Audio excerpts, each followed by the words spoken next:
depression in freezing point. The pandemic situation is so bad that even freezing point undergoes depression. Freezing point ಗೆ ಯಾಕೆ depression ಆಗಿದೆ? Is it because Mahendra Singh Dhoni has retired from international cricket?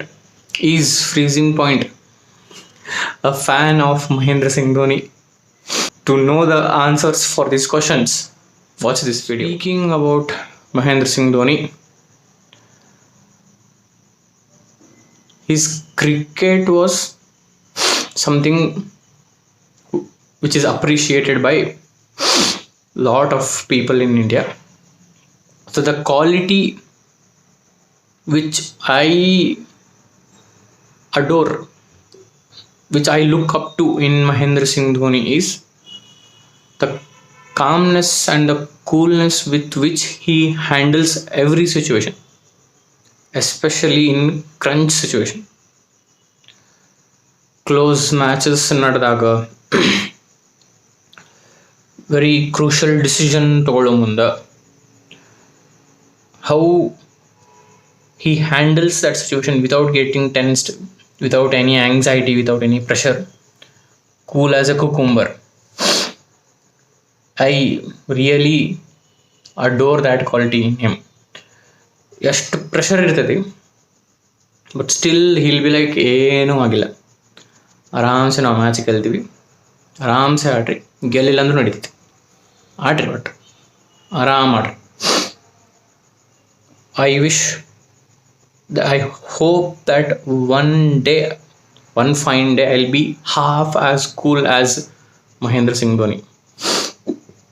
Cool ಅಂದ್ರೆ it's not a show off word, it's not a swag word. Cool ಅಂದ್ರೆ to maintain your sanity in crunch situations or in any given situation of life. ಆರಾಮ್ಸೆ handle ಮಾಡೋದು ಕಲಿಬೇಕು. That we should learn from Mahendra Singh. Situations ಒಳಗೆ ಎಲ್ಲರದು elevation in boiling point ಆದ್ರೆ ಒಂದು depression in freezing point ಆಗ್ತದೆ.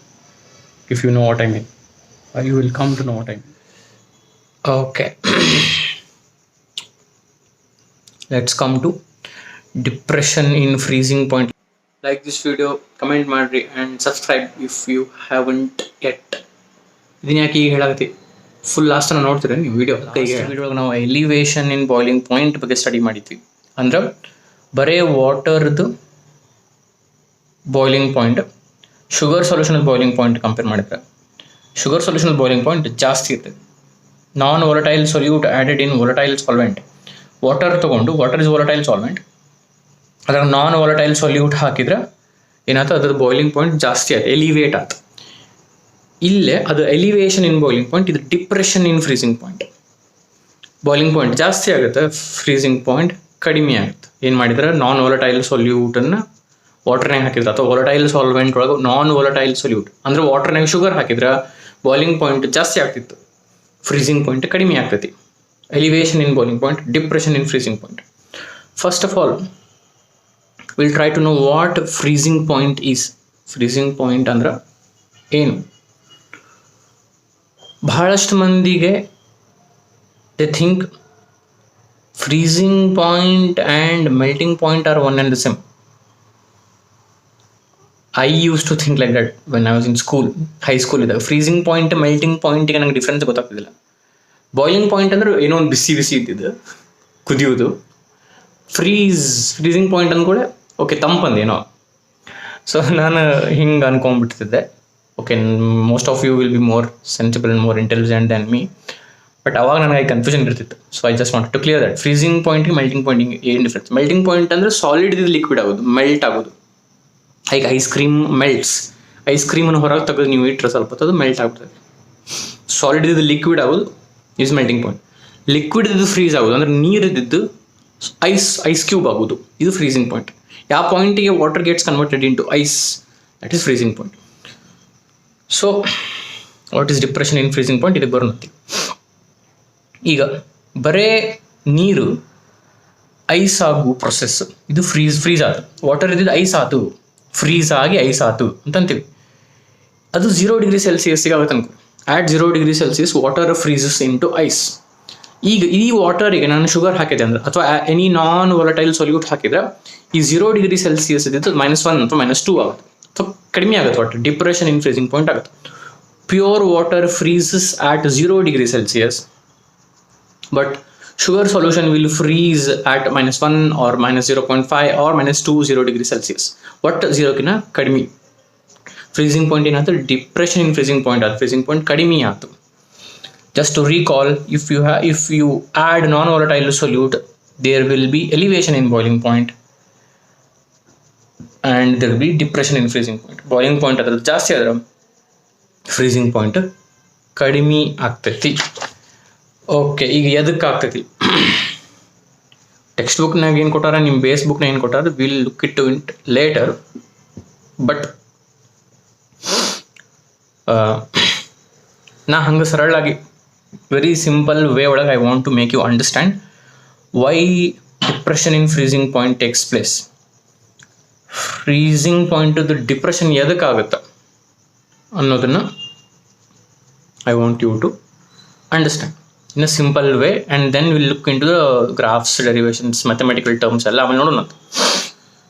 So ಈಗ ಇಮ್ಯಾಜಿನ್ ವಾಟರ್, ಬರೀ ವಾಟರ್, ಈಗ ಐಸ್ ಹಾಕ್ಬೇಕು. ವಾಟರ್ ಇದ್ದಿದ್ದು ಐಸ್ ಹಾಕ್ಬೇಕಂದ್ರೆ ಇಮ್ಯಾಜಿನ್ ವಾಟರ್ ಮಾಲಿಕ್ಯೂಲ್ಸ್ ಇಮ್ಯಾಜಿನ್ ಮಾಡಿರಿ. ವಾಟರ್ ಅಂದರೆ ಯಾವ state? Liquid state. So liquid state ಅಂದರೆ molecules will be moving around. Solid ice ಹಾಕ್ಬೇಕು. ಈಗ ಲಿಕ್ವಿಡ್ ಎಲ್ಲ ಕಡೆ ಇರ್ತಾವೆ ಮಾಲಿಕ್ಯೂಲ್ಸ್, ಇದು ಸಾಲಿಡ್ ಐಸ್ ಆಗ್ಬೇಕು. ಎಲ್ಲ ಮಾಲಿಕ್ಯೂಲ್ಸ್ ಒಂದು ಕಡೆ ಬರ್ಬೇಕು, ಅಂದರೆ ಡಿಸ್ಆರ್ಡರ್ ಇಂದ ಆರ್ಡರಿಗೆ ಹೋಗ್ಬೇಕು. The molecules were moving around in water, those should settle down and they should come close to each other to become solid. So ಭಾಳಷ್ಟು ಮಾಲಿಕ್ಯೂಲ್ಸ್ ವಾಟರ್ ಇಲ್ಲಿ ಎಲ್ಲ ಕಡೆ ಅದಾವು, ಅವು ಹತ್ರ ಬಂದು ಕೂಡ್ಬೇಕು, ಸಾಲಿಡ್ ಆಗ್ಬೇಕು, ಡಿಸ್ಆರ್ಡರ್ ಇಂದ ಆರ್ಡರ್ ಆಗ್ಬೇಕು. ಸೊ ಈಗ ವಾಟರ್ ಮಾಲಿಕ್ಯೂಲ್ಸ್ ಎಲ್ಲ ಹಿಂಗೆ ಹತ್ರ ಬರಕತ್ತಾವ, ಹತ್ರ ಬಂದು ಸಾಲಿಡ್ ಆಗತ್ತಾವು. ಅದ್ರಾಗಿ ಶುಗರ್ ಪಾರ್ಟಿಕಲ್ಸೇ ನಾನು ಬರ್ತೀನಿ they are trying to fit in. They make the job even more difficult ಅಲ್ಲ. ಈಗ ವಾಟರ್ ಮಾಲಿಕ್ಯೂಲ್ಸ್ ದೂರ ಅದಾವು, ಅವು ಹತ್ರ ಬಂದ್ರೆ ಐಸ್ ಆಗುತ್ತೆ. ಹಿಂಗೆ ಹತ್ರ ಬರೋದು ಒಂದು ಪ್ರೊಸೆಸ್. ಅದು ನಮ್ಮ ಕೆಲಸ ಅನ್ಕೋರಿ. ಈಗೆಲ್ಲ ವಾಟರ್ ಮಾಲಿಕ್ಯೂಲ್ನ ಹಿಂಗೆ ಮಾಡಾಕ್ತೀನಿ.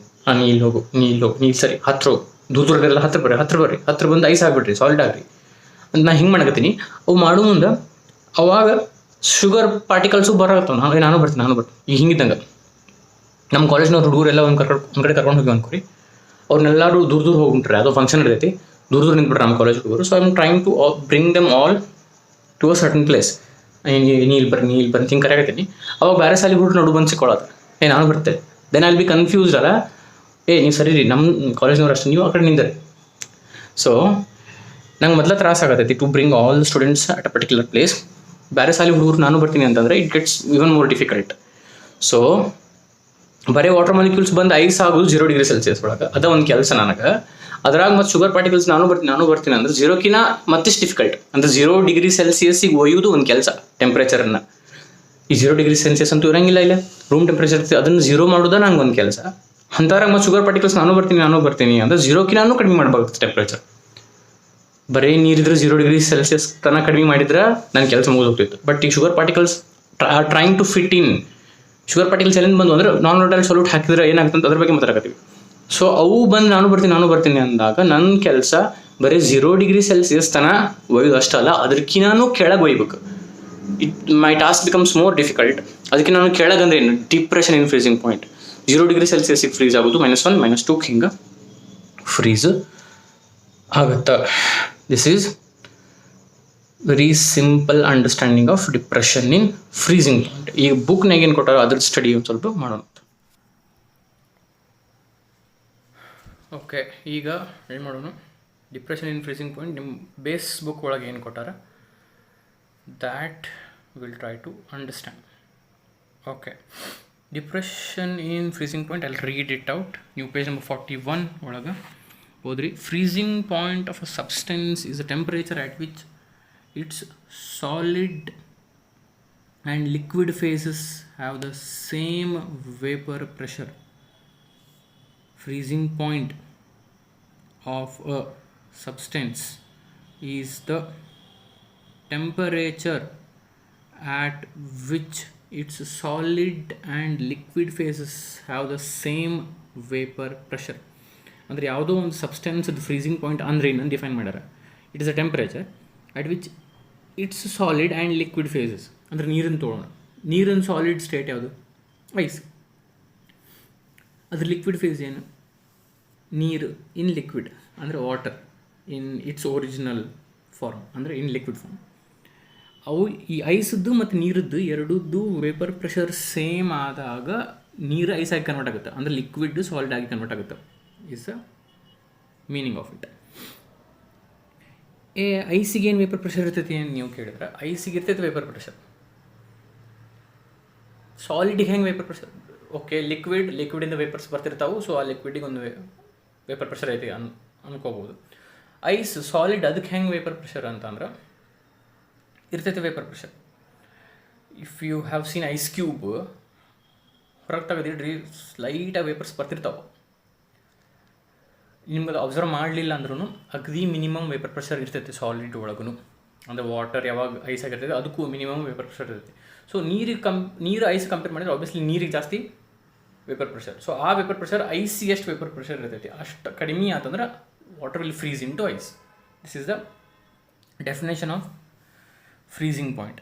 ಈಗ ಯಾಕೆ ಸೊಲ್ಯೂಷನ್ನು 0 ಡಿಗ್ರಿ ಸೆಲ್ಸಿಯಸ್ಸಿಗೆ ಫ್ರೀಸ್ ಆಗಲ್ಲ, ಅದಕ್ಕಿಂತ ಕಡಿಮೆ ಆಗುತ್ತೆ ಸೊಲ್ಯೂಷನ್. ಇನ್ ದ ಸೆನ್ಸ್, ನೀರಿಗೆ ನಾನು ಶುಗರ್ ಹಾಕಿದಾಗ ಬರೀ ಸಾಲ್ವೆಂಟ್ ಇತ್ತು ನೀರು, ಈಗ ಶುಗರ್ ಹಾಕಿದ ಕೂಡ ನಾನ್ ವೋಲಟೈಲ್ ಸೊಲ್ಯೂಟ್ ಆ್ಯಡ್ ಮಾಡಿದ್ಮೇಲೆ ಸೊಲ್ಯೂಷನ್ ಆಯ್ತು. ಈ ಸೊಲ್ಯೂಷನ್ದು ಫ್ರೀಸಿಂಗ್ ಪಾಯಿಂಟ್ 0ಕ್ಕಿಂತ ಕಡಿಮೆ ಯಾಕೆ? ನಾವೇ ಹೇಳಿದೆ, ಅರ್ಥ ಮಾಡಿಸಿದ್ದೆ. ಈಗ ಇವ್ರು ಏನು ಹೇಳ್ಯಾರ ಅದು ನೋಡೋಣ.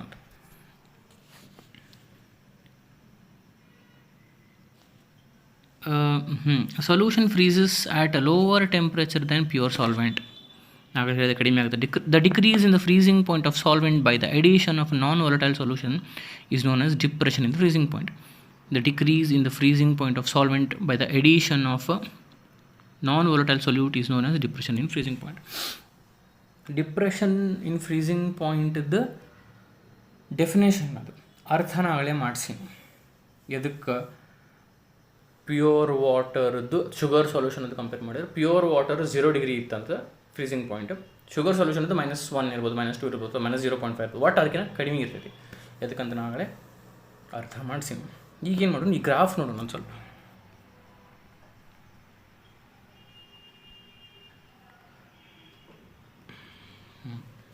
ಈ ಗ್ರಾಫ್ ಒಂದು ಸ್ವಲ್ಪ ಲಕ್ಷ ಕೊಟ್ಟು ನೋಡ್ರಿ.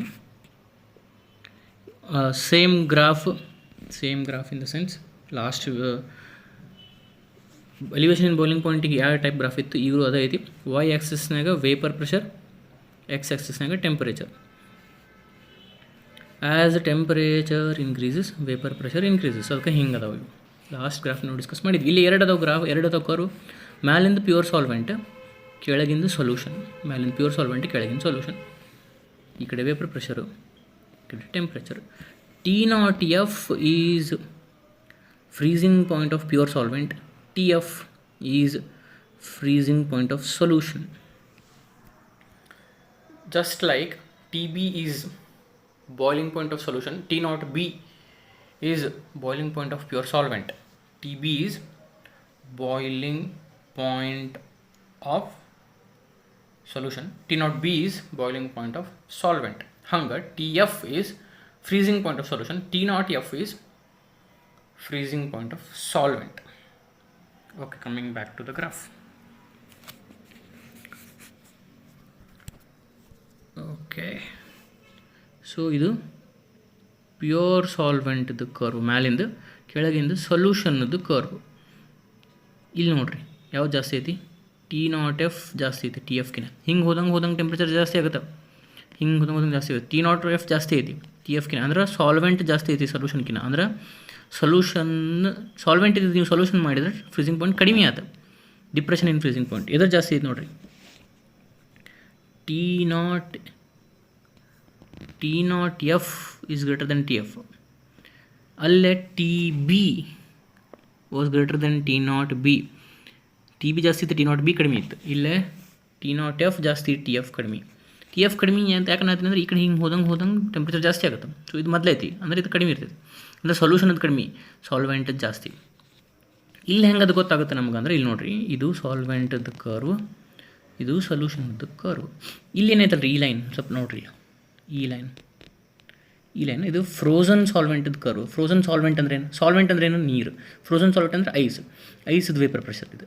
ಇದು ಐಸಿದ ವೇಪರ್ ಪ್ರೆಷರ್. ನೀರಿನ ವೇಪರ್ ಪ್ರೆಷರ್ ಐಸಿನ ವೇಪರ್ ಪ್ರೆಷರಿಗೆ ಯಾವಾಗ ಇಲ್ಲಿ ಈಕ್ವಲ್ ಆಗುತ್ತೆ, ಪ್ಯೂರ್ ಸಾಲ್ವೆಂಟ್ ಅಂದರೆ ನೀರಿನ ವೇಪರ್ ಪ್ರೆಷರು ಇದೇನು ಐಸಿದ್ದು ವೇಪರ್ ಪ್ರೆಷರಿಗೆ ಯಾವಾಗ ಈಕ್ವಲ್ ಆಗುತ್ತೆ ಅವಾಗ ಅದು ಫ್ರೀಸ್ ಆಗುತ್ತೆ. T0F. ಶುಗರ್ ಸೊಲ್ಯೂಷನ್ ಅದು ಅಥವಾ solution with non volatile solute ಅದು ಯಾವಾಗ ಫ್ರೀಸ್ ಆಗುತ್ತೆ, ಅದರದ್ದು ವೇಪರ್ ಪ್ರೆಷರ್ ಫ್ರೋಝನ್ ಸಾಲ್ವೆಂಟ್ದು ಅಂದರೆ ಪ್ಯೂರ್ ವಾಟರ್ ಅಂದರೆ ಸಾಲಿಡ್ ಐಸ್ದು ವೇಪರ್ ಪ್ರೆಷರ್ ಯಾವಾಗ ಈಕ್ವಲ್ ಆಗುತ್ತೆ ಅವಾಗ ಅದು ಫ್ರೀಸ್ ಆಗುತ್ತೆ.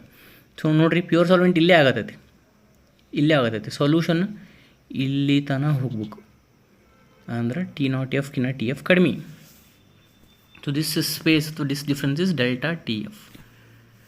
ಇದು ಇನ್ನೊಮ್ಮೆ ಹೇಳ್ತೀನಿ ನೋಡ್ರಿ, ಇಲ್ಲೇ ಈ ಕರ್ವು ಪ್ಯೂರ್ ಸಾಲ್ವೆಂಟ್ದು, ಇದು ಸೊಲ್ಯೂಷನ್ದು. ಪ್ಯೂರ್ ಸಾಲ್ವೆಂಟ್ದು ಐಸ್ದು ವೇಪರ್ ಪ್ರೆಷರ್ಗೆ ಇಲ್ಲೇ ಈಕ್ವಲ್ ಆಗತೈತಿ. ಫ್ರೀಸಿಂಗ್ ಪಾಯಿಂಟ್ ಡೆಫಿನೇಷನ್ ಏನು? Freezing point of a substance is the temperature at which it's solid and liquid phases have the same vapour pressure. ಅಂದರೆ ನೀರು ಐಸ್ದು ವೇಪರ್ ಪ್ರೆಷರ್ಗೆ ಇಲ್ಲೇ ಈಕ್ವಲ್ ಆಗುತ್ತೆ, ಅದಕ್ಕೆ ಇದು ಇದ್ರದ್ದು ಫ್ರೀಸಿಂಗ್ ಪಾಯಿಂಟ್. ಸೊಲ್ಯೂಷನ್ದು ವೇಪರ್ ಪ್ರೆಷರು ಈ ಐಸ್ದು ವೇಪರ್ ಪ್ರೆಷರ್ಗೆ ಇಲ್ಲಿ ಈಕ್ವಲ್ ಆಗತ್ತೆ, ಅಂದರೆ ಇದ್ರ ಹಿಂದೆ ಅಂದ್ರೆ T0F ಕಿನ್ನ ಕಡಿಮೆ ಅಂದರೆ TF. ಸೊ ಇದು delta TF. What is delta TF? T0F minus TF. What was delta TB? Elevation in boiling point delta TB ಏನಿತ್ತು TB ಮೈನಸ್ T0B ಇತ್ತು. TB ಮೈನಸ್ T0B ಇತ್ತು ಬಿಕಾಸ್ ಸೊಲ್ಯೂಷನ್ ಜಾಸ್ತಿ, ಸಾಲ್ವೆಂಟದ್ದು ಕಡಿಮೆ. ಬಾಯ್ಲಿಂಗ್ ಪಾಯಿಂಟ್, ಫ್ರೀಸಿಂಗ್ ಪಾಯಿಂಟ್, ಸೊಲ್ಯೂಷನದ್ದು ಕಡಿಮೆ, ಸಾಲ್ವೆಂಟದ್ದು ಜಾಸ್ತಿ. So ದೊಡ್ಡ value minus ಸಣ್ಣ value. ದೊಡ್ಡ ವ್ಯಾಲ್ಯೂ ಅಂದರೆ ಯಾವುದು? ಸಾಲ್ವೆಂಟು, ಸೊಲ್ಯೂಷನ್ನು. ಫ್ರೀಸಿಂಗ್ ಪಾಯಿಂಟ್ ಒಳಗೆ solvent. So T0F is greater than TF. T0F is freezing point of solvent. TF is freezing point of solution. So T0F minus TF. ಅದು delta TB ಇತ್ತು, elevation boiling point. ಇದು delta TF.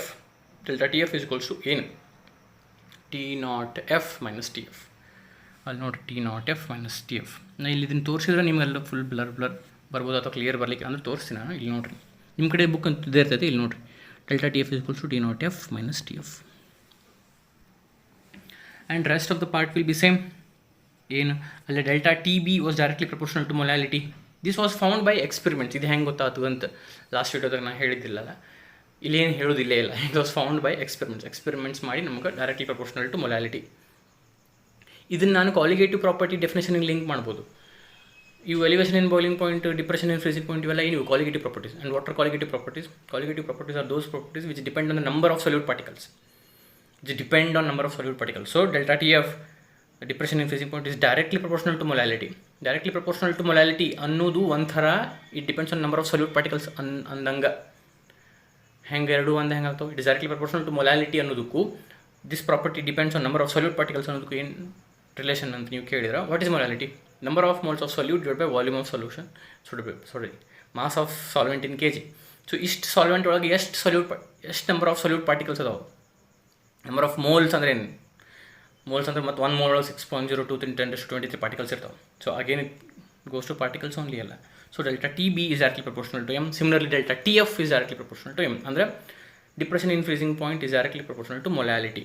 Proportionality sign ತೆಗೆದ್ರೆ ಒಂದು constant ಬಂದಿತ್ತು, ಅಲ್ಲಿ KB ಬಂದಿತ್ತು, ಇಲ್ಲಿ KF. ಅಲ್ಲಿ ಎಬಿಲಿಯೋಸ್ಕೋಪಿಕ್ ಕಾನ್ಸ್ಟೆಂಟ್ ಅಂತಿದ್ವಿ, ಇಲ್ಲೇ ಕ್ರಯೋಸ್ಕೋಪಿಕ್ ಕಾನ್ಸ್ಟೆಂಟ್ ಏನಂತಿದ್ವಿ, ಅಲ್ಲೇ ಎಬಿಲಿಯೋಸ್ಕೋಪಿಕ್ ಕಾನ್ಸ್ಟೆಂಟ್ ಅಂತಿದ್ವಿ, ಇಲ್ಲೇ ಕ್ರಯೋಸ್ಕೋಪಿಕ್ ಕಾನ್ಸ್ಟೆಂಟ್ ಅಂತೀವಿ. ಅಷ್ಟರ ಡಿಫ್ರೆನ್ಸ್. ಉಳಿದಿದ್ದೆಲ್ಲ ಸೇಮ್. ಅಲ್ಲೇ ಅದ್ರ ಯೂನಿಟ್ ಸೇಮ್. ಏನು? Kelvin kg/mol. ಇದ್ರಾಗೂ kelvin kg/mol. If M is equals to 1, molality 1 ಅಂತಂದರೆ delta TF is equals to K.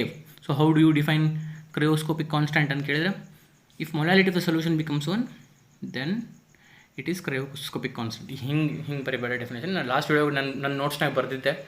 ಏನು ಬರೆದಿದ್ದೆ ಅಂತ ತೋರಿಸಿದ್ನಲ್ಲ, ಎಬಿಲಿಯೋಸ್ಕೋಪಿಕ್ ಕಾನ್ಸ್ಟೆಂಟ್ ಡೆಫಿನೇಷನ್. ಮೊಲಾಲಿಟಿ 1 ಆದಾಗ ಏನು ಎಲಿವೇಶನ್ ಇನ್ ಬಾಯ್ಲಿಂಗ್ ಪಾಯಿಂಟ್ ಆಗ್ತೈತಿ, ದ್ಯಾಟ್ ಈಸ್ KB. ಇಲ್ಲೇ ಮೊಲಾಲಿಟಿ 1 ಆದಾಗ ಏನು ಡಿಪ್ರೆಷನ್ ಇನ್ ಫ್ರೀಸಿಂಗ್ ಪಾಯಿಂಟ್ ಆಗ್ತೈತಿ, ಅದ KF. ಸೊ ಆ ಡೆಫಿನೇಷನ್, ಸೇಮ್ ಡೆಫಿನೇಷನ್ ಇದಕ್ಕೂ ಅಪ್ಲೈ ಆಗುತ್ತೆ.